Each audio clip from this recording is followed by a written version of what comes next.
Hi dear students, good morning. കഴിഞ്ഞ ക്ലാസ്സിൽ degeneracy പ്രോബ്ലത്തിനെ കുറിച്ചൊക്കെയാണ് പറഞ്ഞത്. അതിലൊന്നാണ് മോഡി മെത്തേഡ്. അതാണ് നമുക്ക് പഠിക്കാനുള്ളത്. കുറച്ച് കോംപ്ലിക്കേറ്റഡ് ആയിട്ടൊരു മെത്തേഡാണ്. മനസ്സിലാക്കിയാൽ ഈസിയാണ്. എങ്കിലും ഇതുവരെ നമ്മൾ പഠിച്ച ട്രാൻസ്പോർട്ടേഷൻ പ്രോബ്ലം പോലെ ഈസി അല്ല. ഫസ്റ്റ് പ്രോബ്ലമൊക്കെ പറയുമ്പോൾ എത്രത്തോളം നിങ്ങൾക്ക് മനസ്സിലാവുമെന്ന് എനിക്ക് അറിയാൻ കഴിയില്ല. എന്തെങ്കിലും ബുദ്ധിമുട്ട് ചോദിക്കാൻ നമുക്ക് വീണ്ടും റിപ്പീറ്റ് ചെയ്യാം. എന്തായാലും നന്നായിട്ട് ശ്രദ്ധിക്കാം.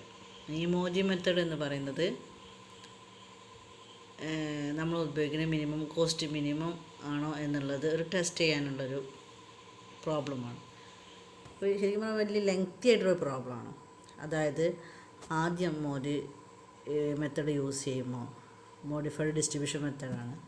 അത് യൂസ് ചെയ്യുമ്പോൾ ഏതെങ്കിലും ഒരു മെത്തേഡ് ഉപയോഗിച്ചുകൊണ്ട് ഓൾറെഡി ട്രാൻസ്പോർട്ടേഷൻ കോസ്റ്റ് കണ്ടുപിടിക്കണം. അത് ലീസ്റ്റ് കോസ്റ്റ് ആവാം, നോർത്ത് വെസ്റ്റ് ആവാം, അതല്ല വേറെ വാമോ അല്ലെങ്കിൽ മെട്രിക്സ് മെത്തേഡ്, കുറേ മെത്തേഡുകളുണ്ട്. ഏത് മെത്തേഡെങ്കിലും ഉപയോഗിച്ച് സ്പെസിഫൈ ചെയ്തിട്ട് പറയുകയാണ് പ്രോബ്ലത്തിനെങ്കിൽ അത് ഉപയോഗിച്ചിട്ട് തന്നെ ചെയ്യണം. അല്ലെങ്കിൽ നമുക്ക് സാധാ പോലെ ഏതെങ്കിലും ഒരു മെത്തേഡ് യൂസ് ചെയ്തുകൊണ്ട് ട്രാൻസ്പോർട്ടേഷൻ കോസ്റ്റ് കണ്ടുപിടിക്കാം. ഞാൻ ആദ്യം ഒരു പ്രോബ്ലം പറയുമ്പോൾ ട്രാൻസ്പോർട്ടേഷൻ കോസ്റ്റ് കണ്ടുപിടിച്ചത് മുതൽ പറയുകയാണ്. കാരണം ട്രാൻസ്പോർട്ടേഷൻ കോസ്റ്റ് കണ്ടുപിടിക്കുന്നത് കൂടി പറഞ്ഞു കഴിഞ്ഞാൽ ഈ ഒരു വീഡിയോ വളരെ ലെങ്തി ആവും. കുറേശ്ശെ പറയാവും നല്ലത് തോന്നുന്നു. അപ്പോൾ ആദ്യം ഓൾറെഡി ട്രാൻസ്പോർട്ടേഷൻ കോസ്റ്റ് നിങ്ങൾക്ക് കണ്ടുപിടിക്കാൻ അറിയാം. അതുകൊണ്ട് തന്നെ അത് അറിയുന്നൊരു പ്രോബ്ലം, ആ ട്രാൻസ്പോർട്ടേഷൻ കോസ്റ്റ് കിട്ടിയൊരു പ്രോബ്ലം നിന്നാണ് തുടങ്ങുന്നത്.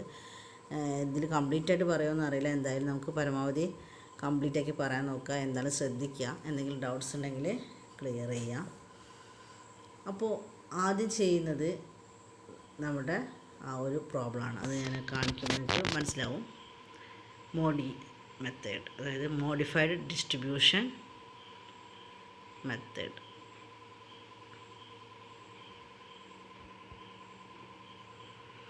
Determine the optimal solution of the problem.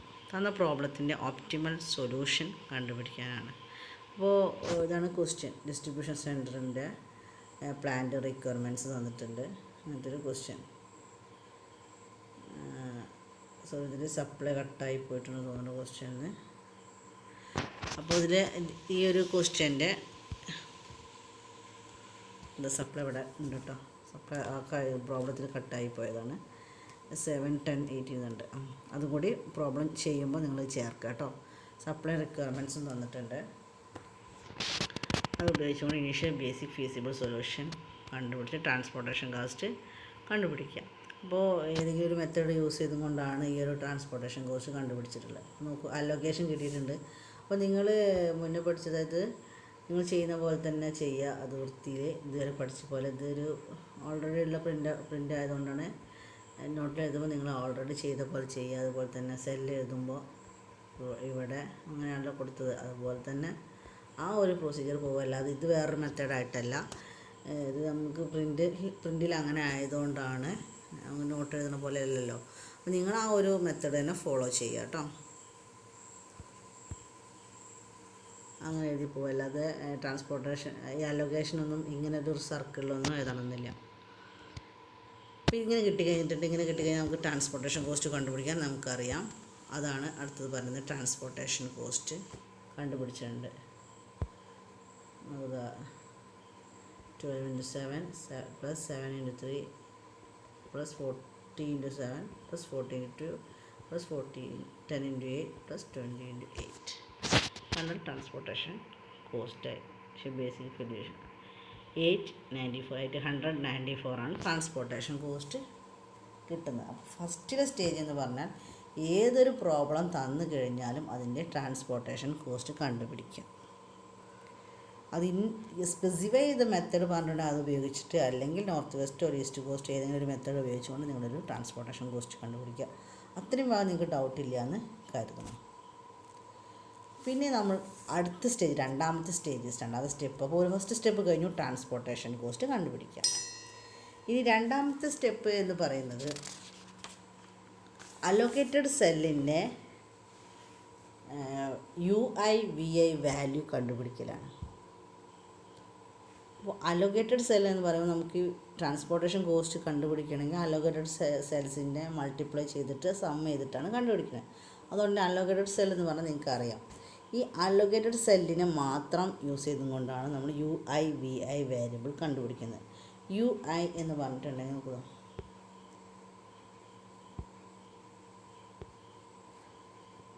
U I plus V J equal to C I J എന്നാണ് പറഞ്ഞത്. അപ്പോൾ ഈ അലോക്കേറ്റഡ് സെൽസിൻ്റെ മാത്രം, പിന്നെ ഈ ഒരു അലോക്കേറ്റഡ് സെൽസ് പറയുമ്പോൾ ഇത് 1 2 3 4 5 6 നമ്പർ.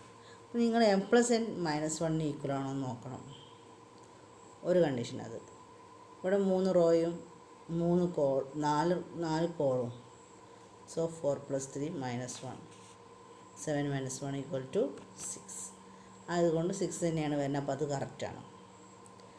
m+n-1 ഇതിന് ഈക്വലാണ് അലോക്കേറ്റഡ് സെൽ, അത് കറക്റ്റാണ്. പിന്നെ ഇനി കണ്ടുപിടിക്കുന്നത് V I U I V I ആണ്, സി ഐ ജി കണ്ടുപിടിക്കുന്നത്. ഈ ഒരു 1 2 3 4 5 6 സെൽസിലാണ് അലോക്കേഷൻ. ഈ 6 സെല്ലിൻ്റെ മാത്രമാണ് കണ്ടുപിടിക്കേണ്ടത്. ഓക്കെ, ശ്രദ്ധിക്കൂ. അപ്പോൾ ഈ ഒരു വാല്യൂ, ഇപ്പോൾ നിങ്ങൾക്ക് യു ഐയും വി ഐയും എന്താണെന്നുള്ള ഡൗട്ട് വരും. യു ഐ എന്ന് പറഞ്ഞാൽ സപ്ലൈ കഴിഞ്ഞിട്ട് നിങ്ങൾ നോട്ട് ചെയ്താൽ മതി. ഫസ്റ്റിലുള്ള U1, P1 നേരെ U1, P2 നേരെ U2, P3 നേരെ U3. അപ്പോൾ ഇവിടെ V1 V2 V3 V4 അങ്ങനെ കൊടുക്കുക. മനസ്സിലായിട്ടുണ്ടെന്ന് കരുതുന്നു. അപ്പോൾ U1 U2 U3 V1 V2 V3 V4 അങ്ങനെ ചെയ്ത് വയ്ക്കുക. അപ്പോൾ ഇതാണ് യു ഐയും വി ജെയും, അല്ലെങ്കിൽ യു ഐ വി ഐ എങ്ങനെയാണ് ഡിനോട്ട് ചെയ്യണം അതുപോലെ ഡിനോട്ട് ചെയ്യാം. അപ്പോൾ യു ഐ വി ജെ ഇത് പറഞ്ഞാൽ സി ഐ ജി ആണെന്ന് പറഞ്ഞു. നമുക്ക് ആ വാല്യൂ ആണ് കണ്ടുപിടിക്കേണ്ടത്. നോക്കൂ, ഫസ്റ്റ് അലോക്കേറ്റഡ് സെൽ എന്ന് പറയുന്നത് ഇതാണ്. ഇത് എന്ന് പറയുന്നത് P1 D4 ആണ്. P1-ലെ D4 സെല്ലാണ്. P1-ലെ D4 cell. അപ്പോൾ നോക്കൂ,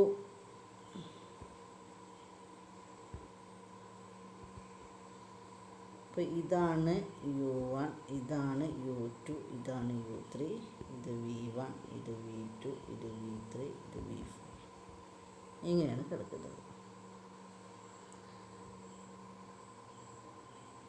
അപ്പോൾ ഈ ഒരു സെല്ല് എന്ന് പറയുമ്പോൾ നേരെ ഇങ്ങോട്ടും നോക്കണം, ഇങ്ങോട്ടും നോക്കണം. അപ്പോൾ നമുക്കിതിനെ പറയാൻ പറ്റുക U1 V4 എന്ന് വേണമെങ്കിൽ പറയാം. അത് U1ഉം V4ഉം കൂടി ആഡ് ചെയ്താൽ കിട്ടുന്നതാണ് ഈ ഒരു സെല്ല്. മനസ്സിലുണ്ടോ? അപ്പോൾ ഫസ്റ്റിൽ അലോക്കേറ്റഡ് സെല്ല് മാത്രമാണ് നമ്മൾ നോക്കുന്നത്. അപ്പോൾ അലോക്കേറ്റഡ് സെല്ലിൻ്റെ ഫസ്റ്റ് റോയിലെ അലോക്കേറ്റഡ് സെല്ല് എന്ന് പറയുമ്പോൾ ഇത് മാത്രമാണ്. അപ്പോൾ ഇതിന് നേരെ സപ്ലൈക്ക് നേരെ നോക്കുക, അങ്ങോട്ട് നോക്കുക. അപ്പോൾ ഇവിടെ U1, ഇവിടെ V4. അപ്പോൾ U1 + V4 ശ്രദ്ധിക്കൂ, U1 + V4 C14 പറഞ്ഞു. സി ഐ ജെ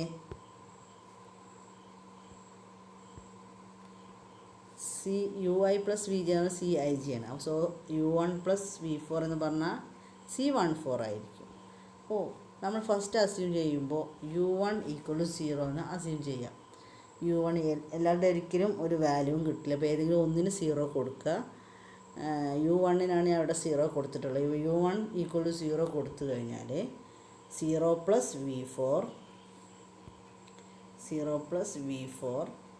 = 12 ഇവിടുന്ന് കിട്ടിയത് 12 എന്നുള്ള സെൽ അലോക്കേഷനാണ്. നിങ്ങൾക്ക് ഇപ്പോൾ അധികം മറിച്ചാൽ കാണാം, ഡൗട്ട്സ് ഉണ്ടെങ്കിൽ കാണിക്കാം. ഇതാണ് 12 എന്ന് പറയുന്നത്. 7 മാർക്ക് കൊടുക്കുക. 7 അലോക്കേഷനാണ്, 12 ആണ് സെല്ലിലെ വാല്യൂ. അപ്പോൾ അത് =12 എന്ന് കൊടുത്തു. സോ അതിൽ നിന്ന് നമുക്കറിയാം 0+ ആയതുകൊണ്ട് V4 ആണ്. V4 = 12 എന്ന് കിട്ടി. അപ്പോൾ ഈ വാല്യൂ കിട്ടി, ഫസ്റ്റത്തെ വാല്യൂ. ഡൗട്ട്സ് ഇല്ല എന്ന് കരുതുന്നു. U1 + V4 എങ്ങനെ വന്നു? ഫസ്റ്റത്തെ അലോക്കേറ്റഡ് സെൽ എന്ന് പറഞ്ഞാൽ ഫസ്റ്റ് റോയിലെ 4ാമത്തെ കോളത്തിലാണ്. അതുകൊണ്ടാണ് ഫസ്റ്റ് റോ എന്ന് പറയുമ്പോൾ U1ഉം 4ാമത്തെ കോളം എന്ന് പറയുമ്പോൾ V4. So U1 + V4 = C14 അത് ഫസ്റ്റത്തെ 1ഉം ഈ 1ഉം ഈ 4ഉം കൊടുത്തതാണ്. അതാണ് C14. UI ഫസ്റ്റ് 0 കൊടുത്തു കഴിഞ്ഞാൽ 0 + V4 12, V4 = 12. അത് കിട്ടിക്കഴിഞ്ഞാൽ നമുക്ക് നോക്കൂ, V4 = 12 എന്ന് പറഞ്ഞു കഴിഞ്ഞാൽ നമ്മളിവിടെ പറഞ്ഞു U1 U2 U3 V1 V2 V3 V4 = 12. V4 ആണ് കിട്ടിയത് 12. അതുപോലെ എല്ലാ വാല്യൂസും കിട്ടും. വാല്യൂസ് കിട്ടിക്കഴിഞ്ഞാൽ ഇവിടെ എഴുതാം. ഓക്കെ, അതുപോലെ അടുത്തത് U3 + V4. അത് രണ്ടാമത്തെ ഈ ഒരു ഓർഡറിൽ തന്നെ പോകണമെന്നില്ല. ഫസ്റ്റത്തത് നമുക്ക് U1 0 എന്ന് അറിയുന്നത് കൊണ്ടാണ് ഫസ്റ്റത്തെ U1ൽ വാല്യൂ കൊടുത്തത്. പിന്നെ U1 0 കൊടുത്തു, U3 V3ൻ്റെ വാല്യൂ കിട്ടി അല്ലേ, ഇവിടുത്തെ V3ൻ്റെ വാല്യൂ കിട്ടി. പിന്നെ ഒരു V3 വെച്ചിട്ട് ചെയ്യുന്നതായിരിക്കും കൂടുതൽ ബെറ്റർ ആൻസർ കിട്ടാൻ, കാരണം V3ൻ്റെ വാല്യൂ നമ്മൾ കണ്ടുപിടിച്ച്. സോ അടുത്തത് U3 V4, അതായത് ഈ സെൽ. അപ്പോൾ അതിൽ നിന്നും U3 കിട്ടും. U3 കിട്ടിക്കഴിഞ്ഞാൽ അടുത്ത U3 വരുന്ന U3 V2 ആണ്. U3 V2. അപ്പോൾ അതിൽ നിന്ന് V2 കിട്ടും. V2 കിട്ടിക്കഴിഞ്ഞാൽ അടുത്തത് V2 ഉപയോഗിച്ചുകൊണ്ടുള്ളത് ചെയ്യാം. U3 V2 അങ്ങനെ ചെയ്തിട്ടാണ് ആൻസർ കണ്ടുപിടിക്കുക. U3 V2, അതിൽ നിന്ന് V2 കിട്ടി. പിന്നെ U3 V1, അതിൽ നിന്ന് V1 കിട്ടി. പിന്നെ U2 V1, അങ്ങനെ ഓരോന്ന് കണ്ടുപിടിക്കുക. നിങ്ങൾക്ക് ചെയ്ത് നോക്കുക. ഫസ്റ്റത്തെ മനസ്സിലായിട്ടുണ്ടായിരിക്കുന്നു. അതുപോലെ തന്നെ ബാക്കിയെല്ലാം എത്ര അലൊക്കേഷനാണ് വരുന്നത്, ഓരോന്ന് 6 അലൊക്കേഷൻ വരുന്നുണ്ട്. ആ 6ൻ്റെയും കണ്ടുപിടിക്കുക. അപ്പോൾ കിട്ടുന്ന value U1 U2 U3യും V1 V2 V3 V4ഉം കിട്ടും. അത് നിങ്ങളുടെ സെല്ലിൻ്റെ സപ്ലൈൻ്റെ അപ്പുറത്ത് U1 U2 U3യും ഇവിടെ ഡിമാൻഡ് റിക്വയർമെൻറ്റ്സിന് താഴെ V1 V2 V3 V4 എഴുതുക. അവിടെ വേറെ ഇതിൻ്റെ ആൻസർ അവിടെ കാണിക്കുന്നുണ്ട്, അതുപോലെയാണ് എഴുതേണ്ടത്. കാണിക്കാം. ഇതുപോലെ എഴുതുക. ഇവിടെ U1 U2, ഇവിടെ V1 V2, ഇതുപോലെ